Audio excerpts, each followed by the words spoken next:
Manipuri wari pambi senena tabiriba pumnamakpu amuk hana taram noksari ngasi amuk anauba wari macha ama puduna laksari wari macha sigi maming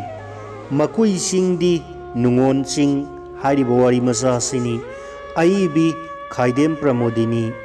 taminarasi wari macha makui singdi nungon sing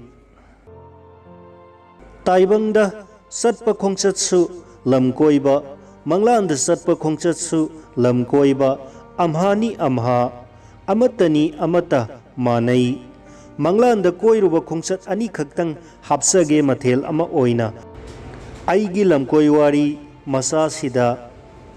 aina miyai salakpai adwaida mangkhiba mangi wari ni koi khraba wari ni da mayamda tamjaning matang sadaduna laijarakpani mangaduda ukhiba drisado fajakraba hapsari lamkoi wari macha sida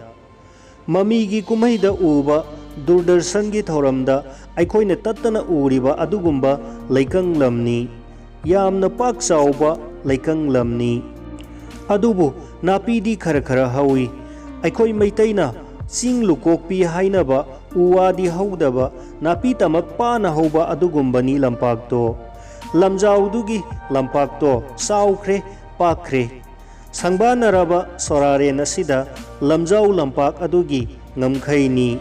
akut atong nai atongba mafam kharada yum macha macha lanna lanna leiba ui marak aduda sigong lei pambi lep lep muk wangna hauri manadi amata pande masadi pali longi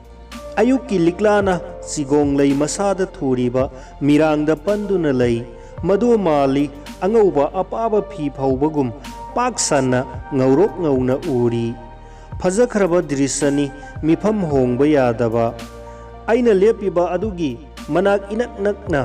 yum kaya saudaba masa ama lei yum masa adugi manungda kana kana leibano haiba khangningi sangi yum adui manungda maning thonglomdai sangbani manungda leirami maitai lairik thiba haibana amadi brahman na sijinanaba lairik phal adugumba ama tharaduna yum mayai adumaktada lairik phal ado khudai angauba aranba matek amana kupi mathakta lairik amasu lei lairik adugi mathakta fajakhraba ator gulab angangba asangba mana ani khaktang panba amasu thamduna lei lairik phal leiribadugi akoibada hairuk tanga pana tanga laina singba happa tanga dup thongmaina singba loina suna lei lairik phal lairik hai laina singba leiriba adugi makha oirapna phak ahanba asauba ama mathakta ugi mon amaga su lei leiriba pumnamakto yum adugi mayai maktadani ngaihak lep mayam ado yengduna lei ai mi amata thorakte ngaihak lepaga ai thorai mapu leitama lekhan aina ahanba sangakpa manithong adomda thorai yum adudai thoraklaga awang pangna haigatli sali drisya singdo yengla duna marak marakta leiriba yum masa singado ihang hangna ui mi leitaba mali mi leinadaba yum masa singado kanana karigidamak sariba pakna sanna leiriba lamjau aduda puningda itomta hangduna sali lepa leita khara salaga thengnai khara nemtak tauba lampak masa ama mafam aduda pukri masa amasu leirami tarak tarak aisu satpawaraduna pothai pukri adui mapanda fam liri liri tapna sitpa malaya nungsitna soktharaba aigi haksangda yaibada nungaira male ngaihak tumthoklure mikap thorakpadadi amata leiramdare pukri leiramdare sigong lei pambi amata horamdare khangpok manba yum macha singsu leiramdare pumhang hanglamle mafam ado ubada akiba ma pokladuna haugatlaga ning tekthokhtuna kanna yum tamna selaki seli haibadu mangai mangamdi isan sande lambida yum yaudringai numita thokre lambi ukhidre ai selambadagi leple mangtung hanna hanna yengi kari amata ude amamba natana ai kari taugani wakanna lamba phangde upai leite talak aduda musuk muba mawong marin naidaba amana changsilaktuna aigi khori met ke tawi ai khanglau lawi aina lawbado taduna imana hodura i sahi kun manga romgi mamangda nong mamangkhiba mangni angakpani ko he mioiba taibang malang pan asidadi adugumba thodok wathok thok loi kaidong nung aibu pokpirambi ima do takyen khongban daini imagi mapam aduda imagi matung induna satli marak marakta takyen khongban da sialiba nambul torelgi khongban inaba lambida asum salaga makui sing yaufatringaida imai mapamado lai imaga mamaga makhoi anita pokpani mamagi masanupi amakhaktang lai maming sakhi kawi aina mangondagi sahi khara halli aikhoi anina pisak piklengai dai hauna tara i makui sing ase nungon sing haina su khangnai sing asida hoba khwaidigi chawba hainau pambi adugi makhong manakta nungi sumbalama sukama aduga yangkok amaga lei ahing nongalamdaida marak marakta phau subai makhol siang khapai makhol hek hek tai haina hainai tari base misik mirau khol tadraba ahing atheng aduga langjingdai thongak lairembi leibadu fauba singyang pareng ado pareng sana lambi lei midi kanamata satte mayam na ngang na hainaribado kayam chumbage haibado khangningki yengningki adubu mafam aduda saludribanina khangdri udri thaplamna ubadadi yamna fazana ui langjing singdei hauraga langon ching phawbado pareng sana singdum masa masana yengkhri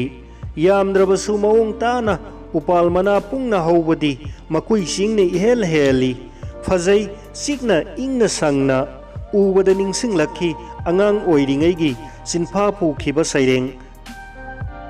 thongak nedi asithel makui nidi nungon ching khamnung nidi mirai pung zamaras masai kon sanau taret na halaga pakhang taret ngaina sing pakhang taret na halaga sanau taret ngaina sing marup nang na halaga nata aibu ngaiduna nata aina halaga marup nang bu ngaiduna baitarani torel lanminasiko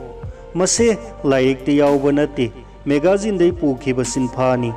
parikya da yaugadaba nate phajai haiduna taukhibani aina khawrangna yengningkhebado manglanda udauri taibangdadi lapna natana naknadi uba phangkhidre ani suba manglangi warini mamagi masanupi sakhiga aikhoi ani haunaduna satpa oina tawi nungi sumbal suk yangkok yengba makui nungon chingda makui sing yaure koithi thi koyeng yengi nungi pochai singado laibra haina uba phangde thiba phangde mina pangai haijinba oiramale laisu leitana haiduna sakhida onsilui sakhidi leiramdare kadom chatkibano khangde ai khara saurap tawi hai saningba leiragasu aingonda hairamlaga chaladi fadaba taklamdana satkhri sibu haunabro aisu minina itomta sat yenglaga loirasibu itomta ngairasu chong chong duna chatlaga loire khalli khanbaga chongkhibaga manai yongna songbagum songi makui singdagi langjing sing tana langjingi matonda hauba hainau pambi adugi makhong mayada tai aina hek tabaga hainau amunba amakhak aigi khong mayada mangda pop tarai hainau ado khullaga sathokle haido saba loibaga amuk pairage ningi paige ningbaga paikhibana hali langjingdai makui singdagi singdum masa ahum mari leiribado singdon amadagi singdon amalan usekum pairaduna sali iroi hek loiba paibada thongak lairembigi singdon matondo yaure mafam aduda ai kayam lapna pairklabagi bado tunghanna yengi kayada nungsina uriba langjing singna masa masu mayam mang thalaga hoidunu pubagum makui sing atai singdum masa masa sing aduna mang tharaga mana tung ithang thangna lakli thongak lairembi masai kon tam hangjai itomta karigi langjingda upal ani ta hauriba ani dusu sauba manade singi matonda hauriba aduna heli mayai waida hauriba aduna pikthai Upal anido masayam na pande, manapungde, makuisingdadi upal mari mga hawi, manapungi yengbada nungay, aduga singdum masa singdo matang piktarai. Asum yengduna lepli thongak lairembi ima ibe magi masaykon langgon singidi singning singdon aduda. Khangaude nupi ama imangda lep leirami, masak angakpa phangna phajai ningthijai. Tingda yangdang phajai, sung phiran chai sangkholi. Nupi ado ima ibe ama thongak lairembi masamakni haigumsu tawi. Khwangjengna kumjingbi mapal naibi ama tholi, namkhangna angauba tababi lamthang khulakni. Likna tekthaba makhai tholi ngaksamda. Sandrenbi pareng, hayai thanbi pareng, kiam likphang amata sithaba laite. Khuzina sana khuji pokchaubi. Ima lairembi aduna aingonda munna yenglaga asumna takpirai. Lau ibema imai nakta sangsilau ima wa haige. Aisu kiboi kariboi tauduna khongthang ama anitamak thangjili. Kiduna pangnak makti naksilude makha tatharai. Nang naha khara oimali ko imagi sida nang na laigadaba matam oidri ko matam yamna wali yauruklaba matam adudane imana nangbu soidana kaurakani matam aduda nahakne laktaba sumya yaroi ko ngasigidi nang satkhro ko yengu aina khudombi thilibasida uri se mase khongham patni masidane nakhong nakhutto sengna hamdokle hairaga nayum chatkigadabani. Wahai singase hairam laga nupi ado swai mangthokre. Ai kibana thak kokchaubi phung kai. Ima ibema aduna takpiramba matung in kiboi khangboi khangchong songi. Khongam pata tai. Ima lairembi na takpirakpa matung in khonglei thuna khongkhut hamlaga yum tana selai. Aiga yumlona na leiba awang thangba ingkhol adudani. Yongchak pambi chawkhraba ama hawi, masa mareng yamna longi. Saru telap kaklaga mapun masa pullaga mapun masa singado mari manga amuk punna punsilli aduga usa singaduda charong yali. Pakhang masa amana yongchak pambi ado karaga mathaktai niktharai. Nikpagi makhol swai launa tai. Adudagidi saru mapun charong amatarai kenduna. Mado aikhoigi thongal manungda takhi. Mikap thokle mit khangpang thoi is hang aina saluriba lam madubu kadaidano asi lambi haibadura makumang haibado oibatai. Natene siraga satkadaba lambi lam ngaktani ne aina saluribado. Sidaba mapu kubiyoko namombu. Wari masasi nonga khrabi aibi khairem pramodini na iba iben mayogi lai pareng haiba lairik adudagi lauthok chabani.